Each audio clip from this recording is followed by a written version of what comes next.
Before Meghan Markle became a household name, whispers had already begun to circulate among Hollywood insiders and those closely connected to the British royal family.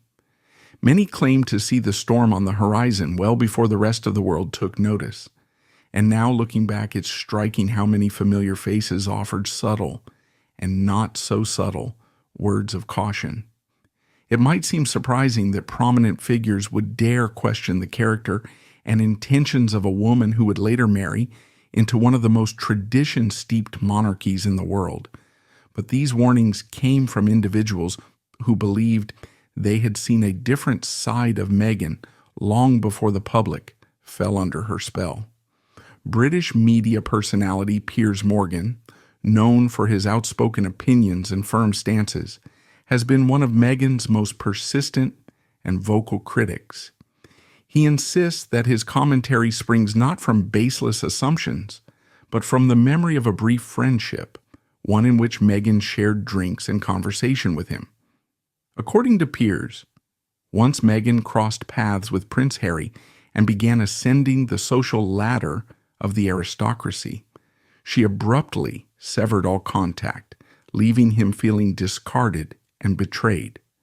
He describes a pattern of behavior in which people become stepping stones, usable only until she no longer needs them, and his public takedowns of her interviews and statements after stepping back from royal duties ring with the frustration of someone who believes he personally witnessed a calculated dismissal.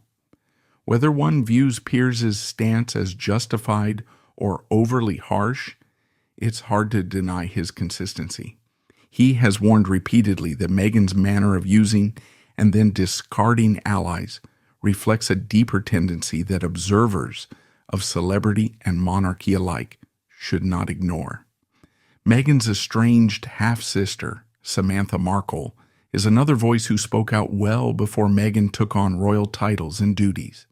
Samantha described Meghan as selfish and manipulative, asserting that the compassionate and caring persona Meghan displayed to the world did not align with the reality the family experienced behind closed doors. She accused Meghan of dismissing her own father and other relatives, raising difficult questions about the authenticity behind Meghan's public smiles and carefully chosen words. Some might see Samantha as merely embittered, but her criticisms have been unrelenting. She has painted Meghan as someone capable of cutting off ties without remorse, shifting from warm closeness to distant rejection. To Samantha, this behavior seems less about self-care and more about cold calculation.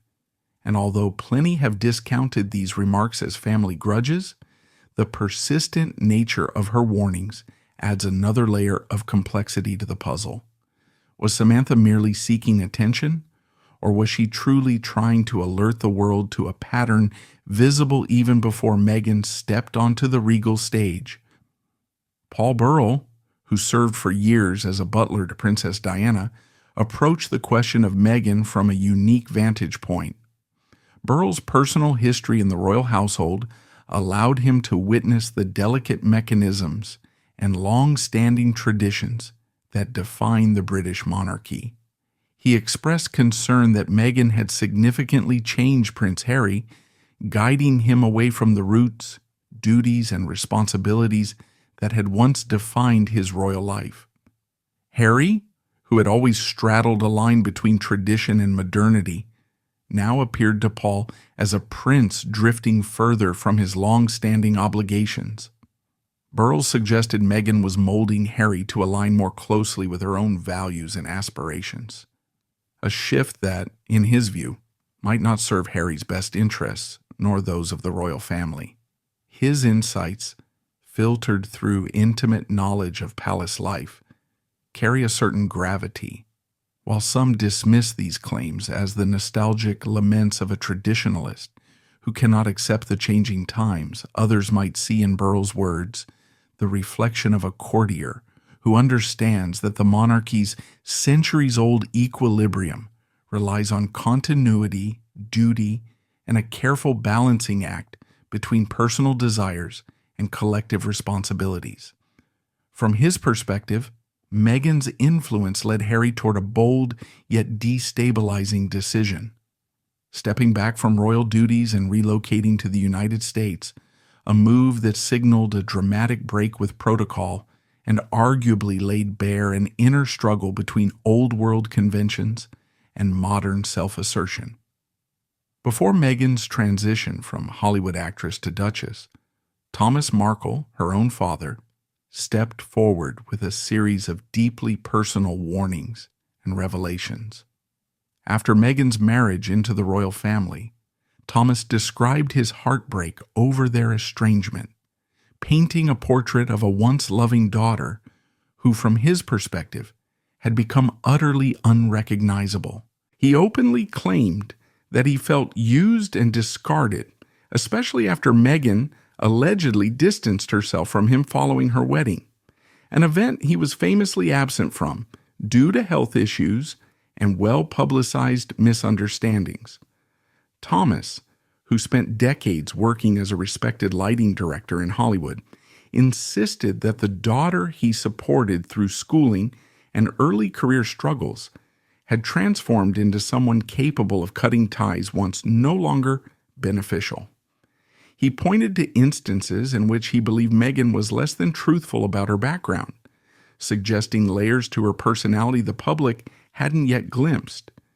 Each plea to reconnect met with silence, further fueling his narrative that the woman the world was embracing might be more strategic and detached than the compassionate figure presented on the world stage.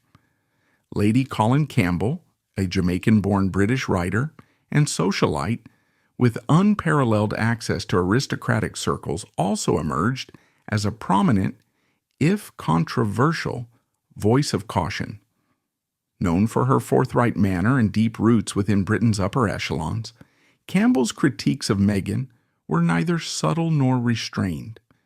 In her book Meghan and Prince Harry: The Real Story, she accused Meghan of manipulative conduct, even suggesting that the Duchess deliberately drove a wedge between Prince Harry and the royal family. To Campbell, Meghan's actions seemed like a deliberate effort to pull Harry away from the traditions and responsibilities that once defined his role. She described these moves as disgraceful, pinpointing what she interpreted as Meghan's attempt to recast royal life to fit her own narrative, an approach that, in Campbell's view, clashed head-on with centuries of monarchical custom. Such commentary resonated as a stark warning that Meghan's ambitions might not align with the monarchy's core values, and that the resulting tension was far from accidental. Even Catherine, the Princess of Wales, formerly Kate Middleton and now one of the most visible and admired figures in the royal family, was said to harbor early reservations about Meghan. Though Catherine has never publicly voiced any ill will toward her sister-in-law, accounts from those close to the inner circle suggest there was unease from the start. Insiders hinted that Catherine, whose measured approach, quiet dignity, and unwavering sense of duty earned her a sterling reputation, was wary of Meghan's rapid integration and apparent hunger for a more modern, media-facing role. While Catherine had spent years carefully adapting to royal responsibilities, gradually finding her equilibrium within palace life, Meghan's swifter rise and outspoken manner reportedly clashed with Catherine's understanding of tradition and discretion. Subtle signals and careful silences suggested that Catherine spotted red flags early on, quietly concerned that Meghan's swift ascension and distinctive approach might upset the delicate balance that keeps the monarchy anchored in public trust and continuity. Prince William, too, added his own note of caution, an insight that carries significant weight given his deep understanding of royal life and protective instincts as Harry's older brother. According to multiple reports, William urged Harry not to rush into the relationship with Meghan, advising him to slow down, to truly know the woman he intended to bring into their ancient institution. Such counsel did not sit well with Harry, who, deeply in love and impatient to start this new chapter, bristled at the suggestion of restraint.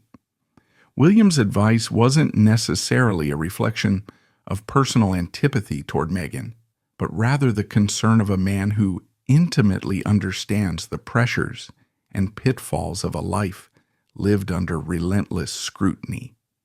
He recognized how quickly relationships can become complicated when love, heritage, and international expectations collide. William's caution, born from first-hand experience and genuine care, sparked tension between the brothers, a tension that would later become public knowledge. While outsiders might dismiss William's warnings as too conservative, those familiar with the tightrope walk of royal existence understand that his words emerged from a desire to shield Harry from heartbreak and to preserve the institution that had shaped both their lives. Taken together, these insights from Thomas Markle, Lady Colin Campbell, Catherine the Princess of Wales, and Prince William add multiple layers of complexity to our understanding of Meghan's early presence on the royal scene.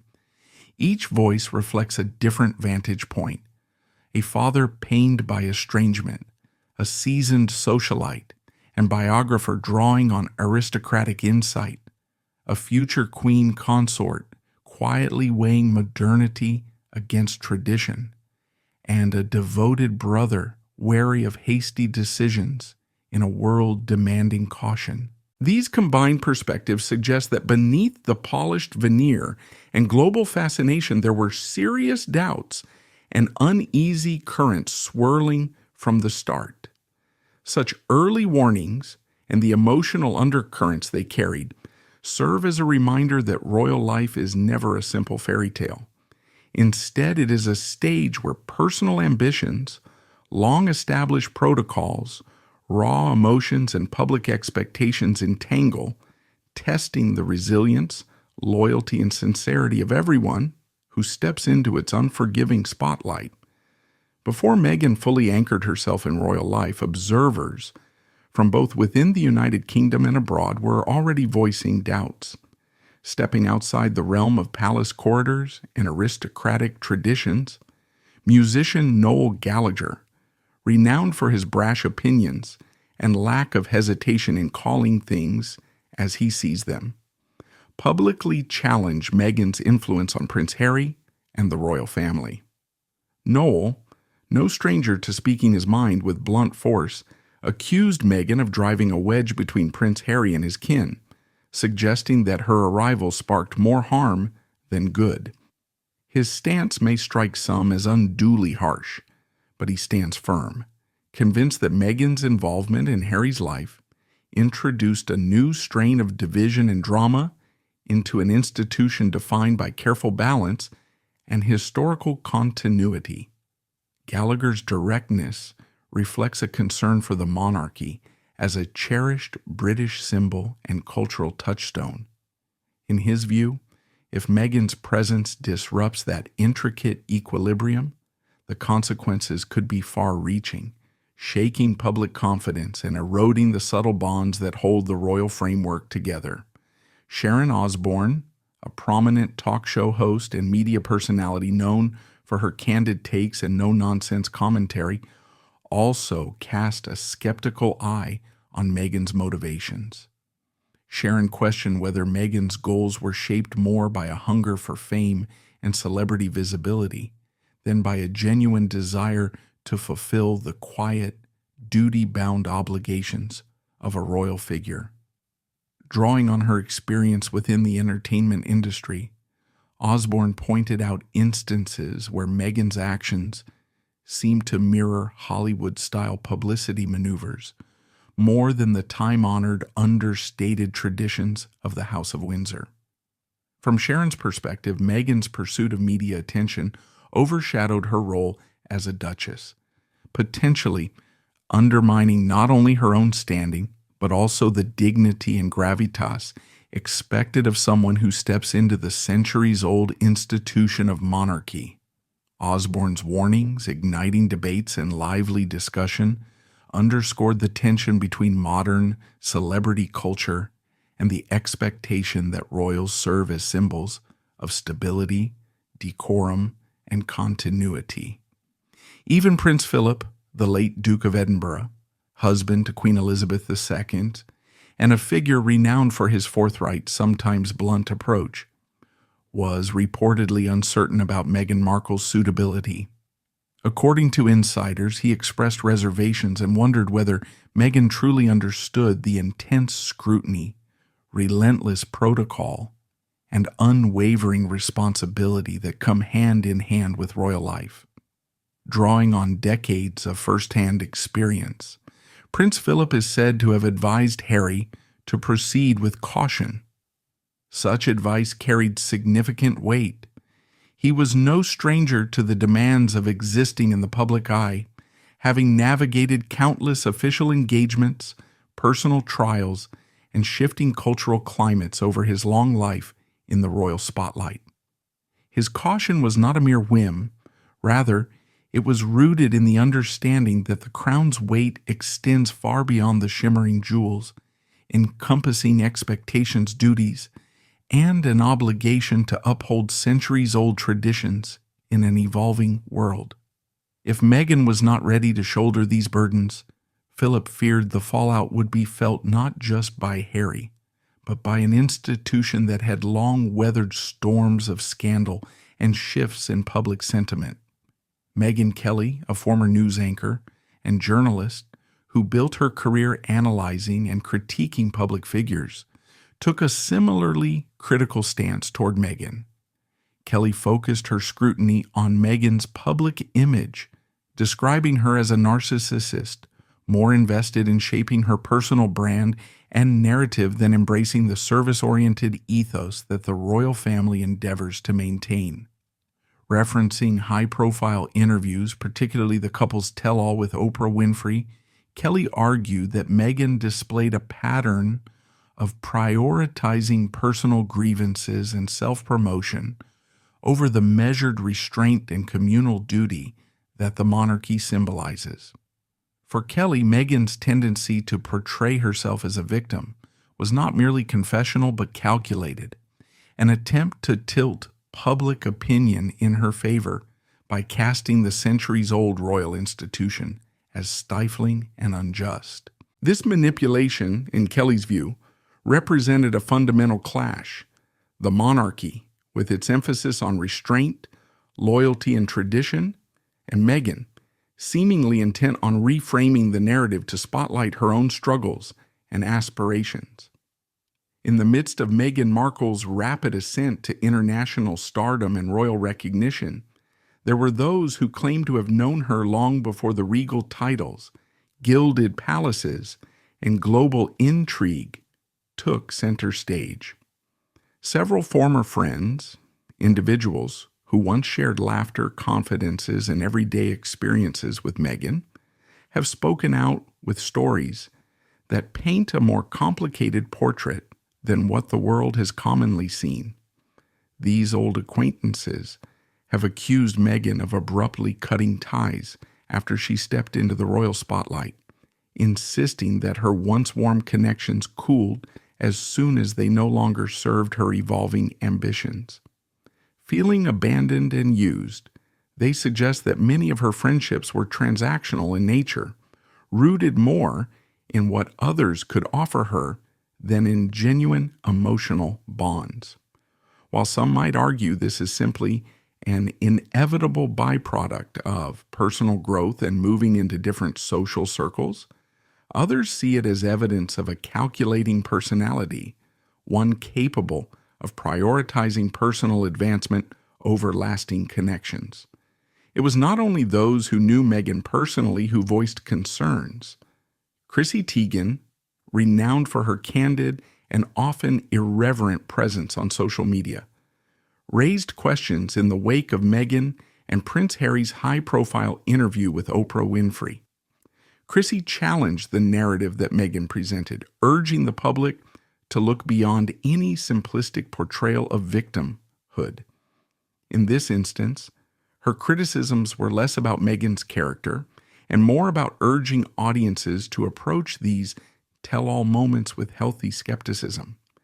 Chrissy's outspokenness encouraged viewers to remain curious and attentive, to consider that the Meghan-Harry saga might contain layers of complexity beneath its polished surface, layers that might not fit neatly into a single sympathetic storyline. Industry insiders, including some of Meghan's former agents, also weighed in with quiet but pointed observations. They hinted that Meghan's fierce drive for success, though admirable in many respects, sometimes overshadowed the importance of maintaining personal relationships. Her ambition seemed to come bundled with a clear vision of where she wanted her career to ascend, and while having a strong focus is not inherently problematic, the agent's warnings suggested that this relentless pursuit of greater heights could appear ruthless or cold to those left behind. Such impressions pushed those watching from the sidelines to wonder how far Meghan might go to secure her place on the world stage, whether as a leading actress, a royal duchess, or a global brand in her own right, and what personal costs might be exacted along the way. Similar doubts were voiced by media personalities like Wendy Williams, a talk show host known for unfiltered opinions. Wendy repeatedly cautioned her audience against uncritically embracing Meghan's public image, reminding viewers that what they see on screens and in headlines might be carefully curated. Wendy speculated that Meghan's actions and motivations might revolve more around status, influence, and the radiant glow of attention, rather than a sincere devotion to the intricate duties and centuries-old responsibilities of royal life.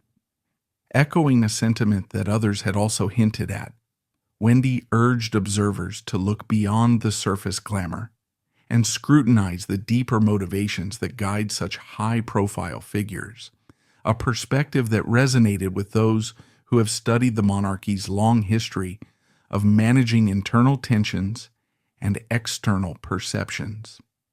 These skepticism-laden accounts were not confined solely to the realm of old friends, media voices, and industry insiders.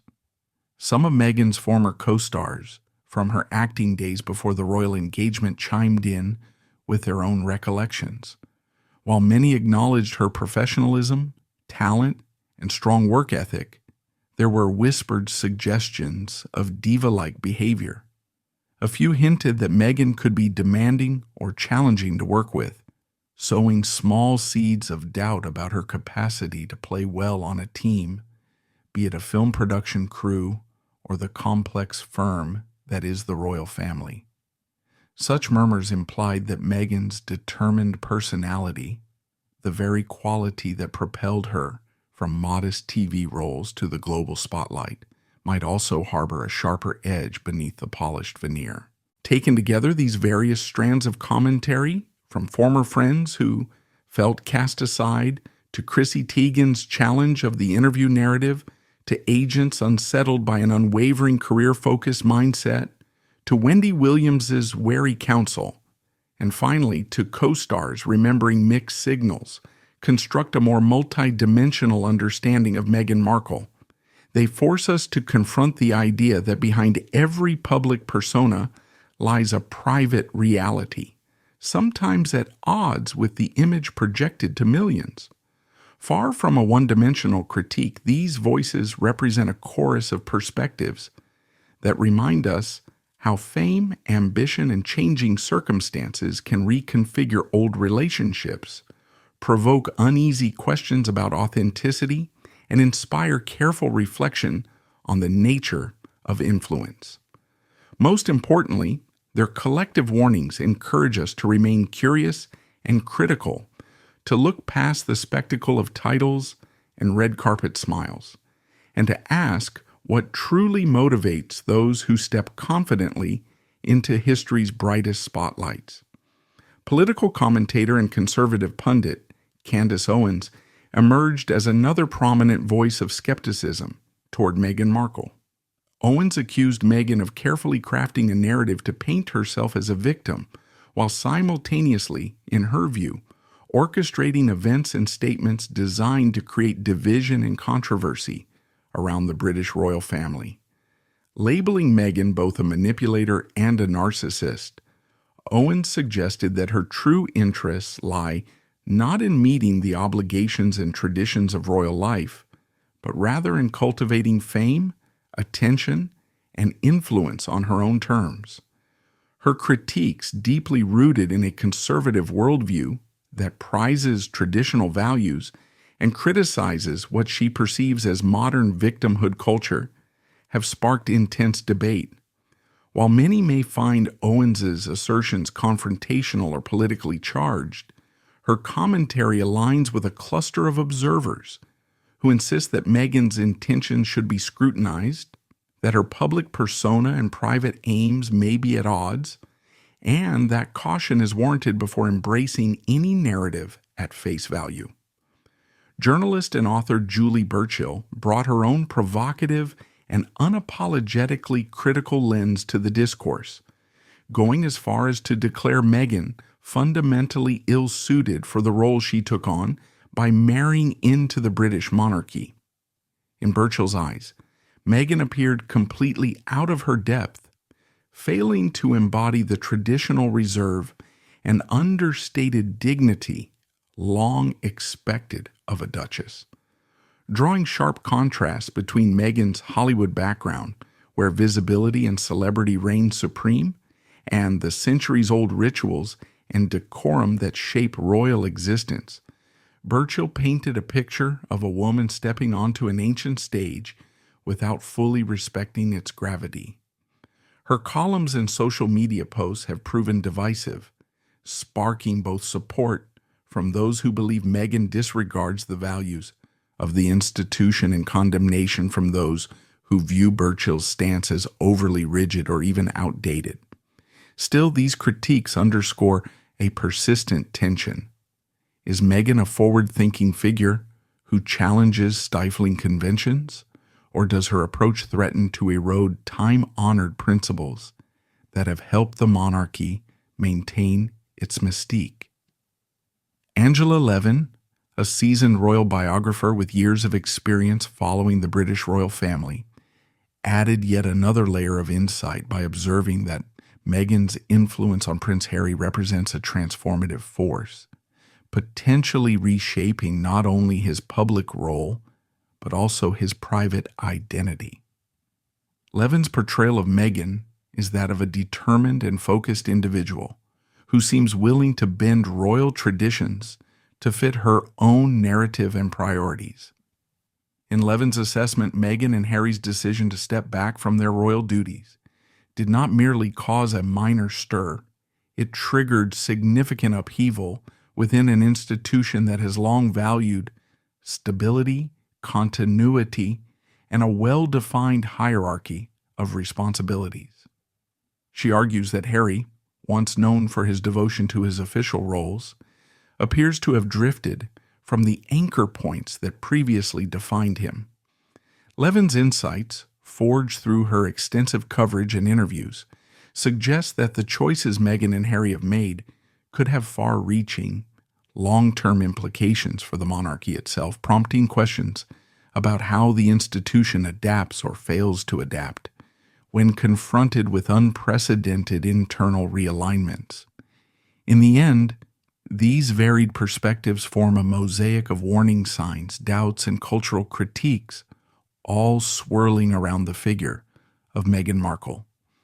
Candace Owens's accusations of manipulation, Julie Burchill's claims of fundamental incompatibility, Angela Levin's spotlight on internal upheaval, each speaks to a broader debate that has gripped the global public since Meghan first emerged on the royal scene. Are these critics onto something tangible, uncovering legitimate patterns of self-interest, opportunism, or disregard for tradition? Or do their words merely reflect preconceived biases, misunderstandings, or resistance to change within an institution known for its rigidity? Perhaps the truth lies somewhere in between.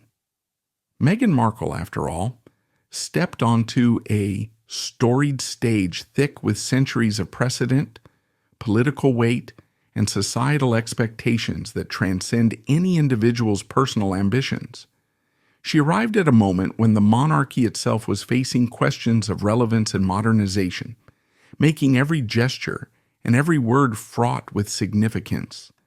The critics who spoke up, Owens, Burchill, Levin, and many others, did so from different vantage points, motivated by various ideologies, personal experiences, and philosophies. They have forced us to consider the possibility that Meghan's story is neither purely inspirational nor irredeemably cynical.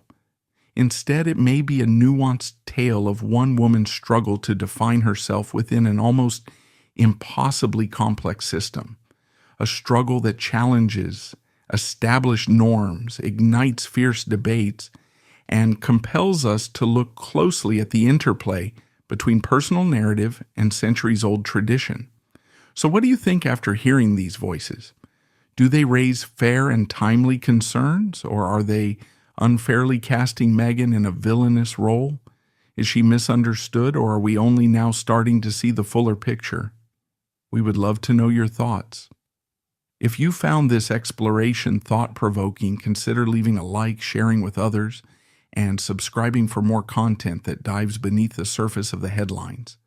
Thank you for watching, and until we meet again, remember that every story has layers, and it's up to us to sift through the complexity, question our assumptions, and seek the truths that lie just beyond the spotlight.